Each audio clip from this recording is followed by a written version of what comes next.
Hey, Freddie, how are you, man? Good. Good, good. What are the lessons learned from last year that will help you this year? Yeah, I mean, I think a lot of what went into last year was us not hitting with runners in scoring position. I think from game 2 to 4, we were we had a stretch of over 18, over 19, over 20. So I wish there was a blueprint of this is what we need to do better. It's really if we can get the big hit. That's what playoffs are. It's if you can get a guy or two on, hit a big 3-run home run. Pitching obviously is massive in the playoffs, but if we can just get the big hit this year, that I think we'll be okay. Dave Roberts talked to us just kind of about a conversation that a couple of vets had with him about making these 5 days a bit more intentional. Mm-hmm. Did you find that and just how you guys kind of were able to go through certain situations these last couple of days? Yeah, so obviously the schedule was the same, but within the inter-squad games we did situations, and we had fans the first on Wednesday. So we were doing first and second, first and thirds, second and third, get them in, you get points and stuff like that as a group, and we were competing against each other team by team. So it was more of just trying to replicate some situations that we'll have starting tomorrow, and just instead of just going out there and if Lance or someone was just striking everybody out, it's just you're not gonna get much out of it. So this time we just kind of did situational things the last couple of days, and I thought the work was really good. With facing the Diamondbacks, there's obviously a lot of familiarity. Yeah. How do you use that going into the NLDS, or is it such a different situation that you kind of have to take what you can, but you have a different mindset heading in? I mean, there's a little bit the same, and obviously there's going to be, the settings are a little bit different, but the relievers that they have. So you're not facing them for the first time, or only you faced them, like if we played with the Brewers, you only faced them 6 games, so you might have faced Hobie Milner twice in the course of the year, but now you're going to face like Kyle Nelson and those kind of guys multiple times over the course of the year, so you're familiar with their stuff and how they like to pitch you and things like that. So I think familiarity on both sides, so we'll see who can outmatch each other. Freddie, what particular challenges do Gallen and Kelly present? And sort of ways a lot of you guys had success you guys had? Yeah, I mean, when you say those two names, they're two of the best pitchers in the game. I mean, Zach's going for the Cy Young with Blake, and Merrill's Merrill. He throws up 180, 190 innings and with 3 ERA. You're not going to get to the playoffs unless you have good pitching, and we're going to face two of the best here in the first couple of games. And we know what they got. We know how they like to pitch us, so hopefully we can get some hits. And with Clayton starting game 1, he even kind of admitted he wasn't fully expecting to start game 1. Just what have you sort of seen that from, especially since coming off the IL, sort of battling through that? Yeah, well, when number 22 is on the mound for the Los Angeles Dodgers, you feel pretty good about it. So Clayton Kershaw, even though he might not think he's fully ready or however he feels, I think everybody else in this stadium, the clubhouse, is pretty excited for him to start tomorrow. He might not be throwing a 95 like I used to face him 15 years ago, but he knows how to pitch, and he's the first ballot Hall of Famer for a reason. Back row in the middle. Freddie, how's your lineup been different since J.D. Martinez returned from the injured list? Well, JD, I mean, he was Player of the Week for a reason. When he sits in the 5-hole, and then obviously when you face lefties, he goes to the 4-hole. It's just you're putting a silver slugger right in the middle of your lineup that knows how to drive and runs, gets the big 2-out hits. He's been in championship teams, experience. So when you add someone like that, it makes our lineup that much longer. So massive sign for us this past offseason. He's been everything we could ask for this year. Jack. Freddie, you guys have talked about trying not to listen to external noise, how people thought you guys were going to do this year, but did just some of that kind of alleviate some of the pressure that comes with playing for this team? Did it add to the kind of the way this team has bonded over the course? Yeah, I think when you put on this uniform, there's always pressure when you it's a winning franchise. You expect to win when you come here, and we heard it that we didn't spend billions of dollars, and we're not gonna be good now for some reason. But we knew in the clubhouse in spring training that we had a good group. We needed to figure things out in the first 5-6 weeks, and then we caught fire, kind of as we went on 6-7 weeks in. So we knew what we had. We came together as a group real fast, and I think everybody that's been watching us play all year knows how much fun we had as a group, and it translates onto the field. And obviously trying to win a World Series, motivation enough, but does last year help you guys lock in a little bit quicker? I mean, started this year? we have a lot of new guys too, so if that helps, me or someone from last year take it into this year, I mean, we still got Jason Hayward, Derek Carlton, Miguel. Like, there's so many guys that weren't here from last year's group. So, if you can take whatever you need to take to, I mean, it's the playoffs. I don't think you need any extra motivation, but it's a different group of guys with, the same mentality that we got to go out there and hopefully we have a good 3 weeks. We heard that. Hey Freddie, I just spent the last 2 days with a dude who made a song called Hit the Freddie based on the dance you guys do.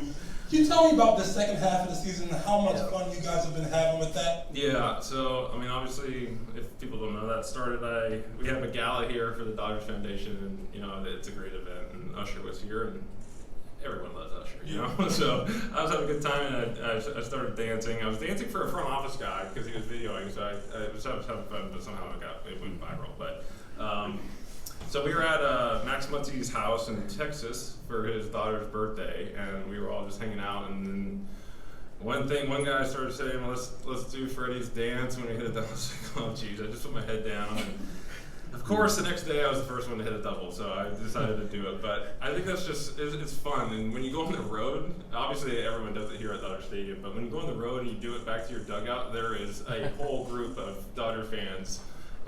Because we travel pretty well, so it's pretty cool. But hopefully there's a lot of dancing starting tomorrow. And do you think all that type of fun has kind of made this group more tight, and especially after last year? Yeah, I mean, obviously you see what we do on the field. It's fun. Miguel Rojas is dancing 4 minutes before a game in the dugout to the songs, but there's a lot inside the clubhouse that we're having a good group. We have a good group. I haven't been into so many team dinners as a group before this year. It's just such a close knit. We have so much fun. It's fun to come to work every single day with this group of guys. So hopefully that translates into a lot more wins. Back row on the left. Freddie, going back to Clayton, what have you seen from him lately? Kind of the lead by example, warrior mentality there. Yeah, I mean, I think he's the first one to tell you he hasn't been feeling like 100%, and he goes out there and gives you everything he got. The velocity is 88, 89 right now, and with that slider, it's still Clayton Kershaw. It's when he steps on the mound, you just feel good, and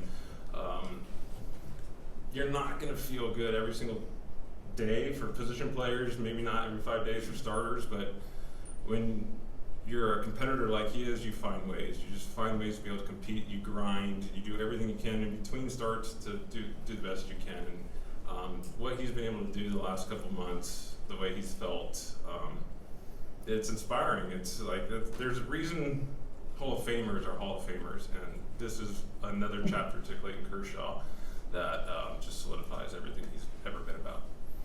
Wow. And Freddie, another Clayton Kershaw question. Obviously, you know his talent before you got here, but what has stood out to you in the 2 years you've been together? And have you ever stepped back and say, man, at least I get to spend part of my career with Clayton Kershaw? Yeah, I think everyone that steps foot in the Dodgers clubhouse gets to say they get to be a teammate to Clayton Kershaw. But I've always, I got to play with Chipper and Hall of Famers and things like that. But I always like to see how people are on their start days, especially starting pitchers. And Clayton is, it's fun. It's he conserves all his energy. He knows what he's doing day in and day out. When he starts, and then the 4 days leading up to starts, his work ethic in the weight room. Most people don't see he's here at 1 o'clock after start days in the outfield, doing his exercise, getting his body getting ready for the next start. It's incredible, his work ethic, and he doesn't have the career he has just showing up every 5 days. But his start days are. I wish we could. I don't think he likes talking about. I wish we could have a camera and just follow him around. It's a treat. But being around a Hall of Famer for 2 years, it's been nice. Down here in front.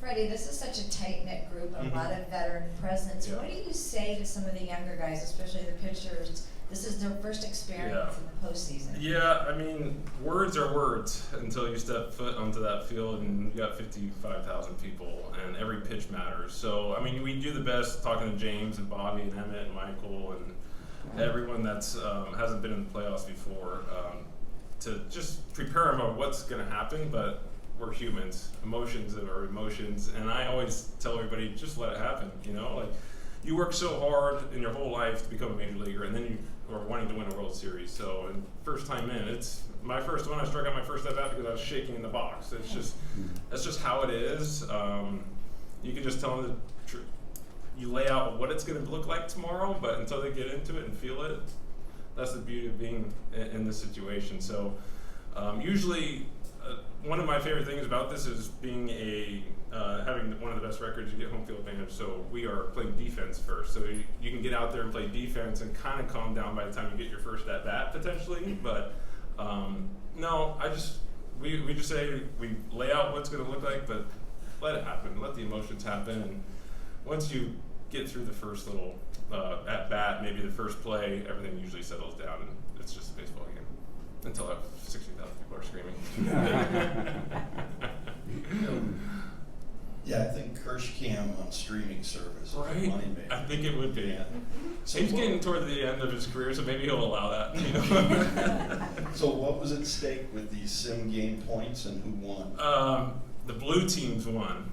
So, but I was on the blue team the first day. We had the most points, and then the blue team, we switched jerseys, and the blue team beat us yesterday. So, no, it was just more of bragging rights.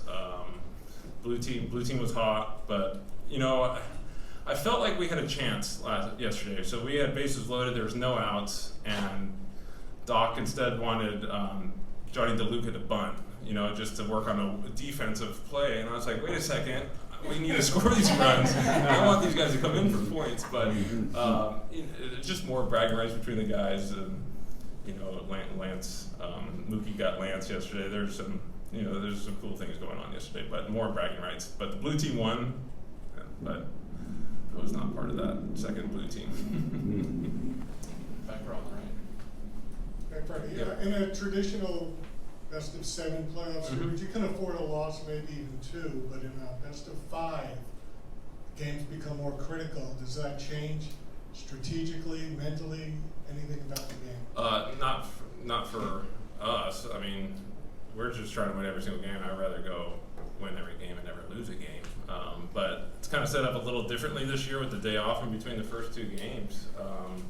So your game 1 and game 2 starters can now pitch game 4 and 5 if that were the case. But I mean, I think strategy, I'm just trying to hit. So I think that would be a question for Doc if they're in that group. I'm just trying to do the best I can to get hits. Any last ones, Freddie? Here in the front. Randy, congrats on a great season so far. So it seems like the national narrative is you guys have a great offense, historically great, first team to score 900 runs since the franchise moved to LA. But can you talk about all the confidence you have in the pitching staff to have enough to get it done in October? Yeah, so I think a lot of it's been talking about our pitching. We have Clayton is the only one from our opening day rotation that's in there now. We have a lot of, we have Emmett, you have Bobby, who's taken massive steps from the first start he made this year to what he looks like now. Michael Groves taking down quality ends, Gavin Stone, Lance Lynn, Ryan Yarbrough, who's been huge for us ever since we got him over. And then the back of our bullpen, I mean, you got Bazooka, you got Caleb, Gratterall had an unbelievable year. Evan's been, as a closer, he's been unbelievable. So I think it's just everything's shaped up. We have rookies in our starting rotation, but when you have the rookies that are those kind of rookies, you feel good about them because they're quality people. They're awesome to be in the clubhouse with, and they have great arms. So I think we feel confident with our group. Awesome, thanks, Rick. Here in the second row. Hey Freddie, Right. did you like that the inter-squad game was open to the fans the other day, or how did it help Yeah, you? I mean, it was fun. I mean, they were like doing interviews and all that kind of stuff during the game. It did bring a lot of, it's fun. You got those fans that come and want to watch us practice. They love the Dodgers, so it was cool. They had music. They were giving out Dodger dogs. I thought it was a great time, and obviously we played 6 innings that day, so there's a lot of baseball for them to come out on a weekday to support us and let us know that they care. I thought that was a really, really cool thing.